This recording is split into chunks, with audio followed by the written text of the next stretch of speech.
When you picture homelessness, what do you see? A tent, a sidewalk, someone holding a sign on a street corner? That image is powerful, and it's incomplete. For most families, homelessness doesn't look like that. In reality, it looks like a second grader getting dropped off at school in the morning. It looks like a mom who worked a double shift last night. It looks like a dad with a full-time job, but no lease. It looks like families doing everything they can to appear stable, while behind closed doors, they're quietly running out of options.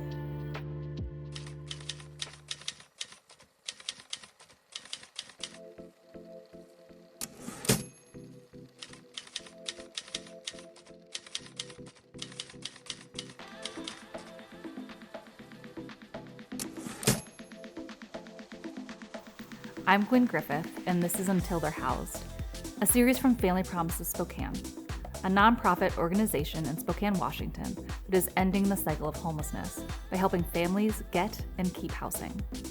Our goal here on this show is to examine what it actually takes to move families from surviving to thriving, and show how communities and community members like you are key to this change.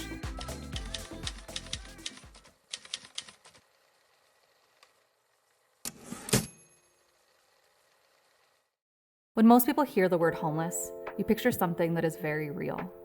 Downtown street corners or encampments in a public setting. That is a real crisis on display. But for families, homelessness is often hidden. Hidden homelessness may not be something you've heard before, so let's take a moment to unpack it a bit. The first thing you need to know is that there are two main definitions of homelessness. The first is the Department of Housing and Urban Development's, or HUD's, definition, which is a person who lacks a fixed, regular, and adequate nighttime residence. Then there's the second, which is the definition of the McKinney-Vento Homelessness Assistance Act. This is a federal law that provides educational rights and services for kids pre-K through 12 experiencing homelessness. McKinney-Vento Act added a few extras that paint a fuller picture of homelessness.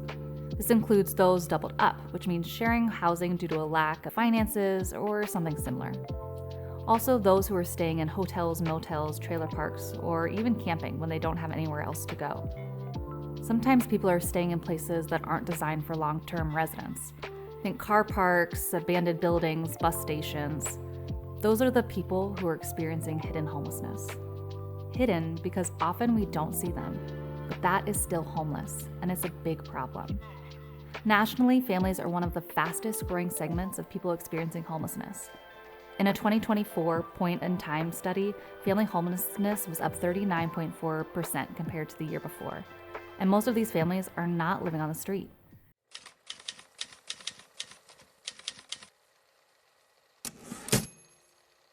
So if hidden homelessness is such an issue, why don't we see it? First, shame. Parents often internalize housing loss as a personal failure, even when rising rent, medical bills, childcare costs, job loss, or domestic violence are the real drivers. Second, protection. Federal law ensures students that are experiencing homelessness can stay enrolled and supported in school.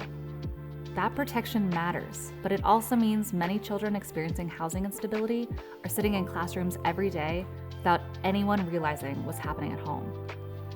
Third is narrative. Visible homeless dominates headlines. We see downtown encampments, elections centered around how politicians will address the issue, and the same image is always used: a single older man downtown with a cardboard sign. But a hidden homelessness rarely makes the news, and perception shapes policy. So what does that mean? Well, we tend to give attention to what we can see. If we're only aware of street homelessness, then the only thing we will put our attention and time into is street homelessness. So until we get more visibility on the issue of homelessness that includes families and children, they will remain unseen.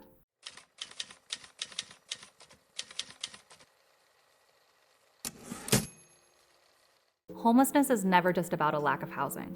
It's a complex issue with many layers. When someone loses their housing, the impact often ripples into other areas of their life. You don't sleep as well, which leads you to miss school, which increases your stress, which makes you upset, which affects your relationships and your mental health. And for kids, that instability and stress can lead to long-term risks. In fact, kids who experience homelessness are 3 times as likely to drop out of school, 4 times as likely to misuse prescription medication, and 7 times as likely to attempt to end their own lives. That is scary. We need to start moving upstream, look at the root causes of homelessness, and address those issues so we can end homelessness before it even begins.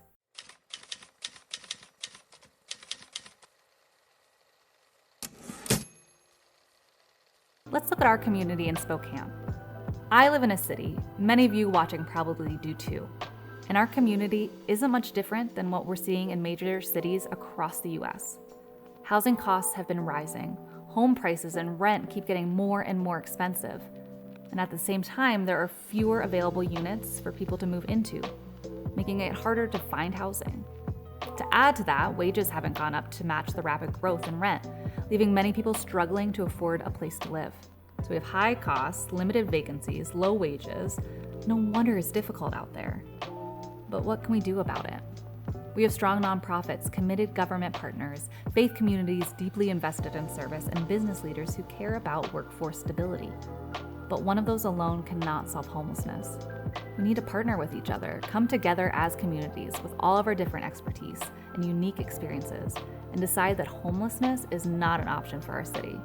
We don't want to just provide a Band-Aid over homelessness. We want to end it by getting all families housed.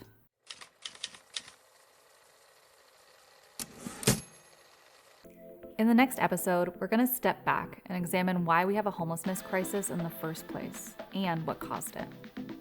Until then, remember, stability isn't an idea, it's an address. See you next time.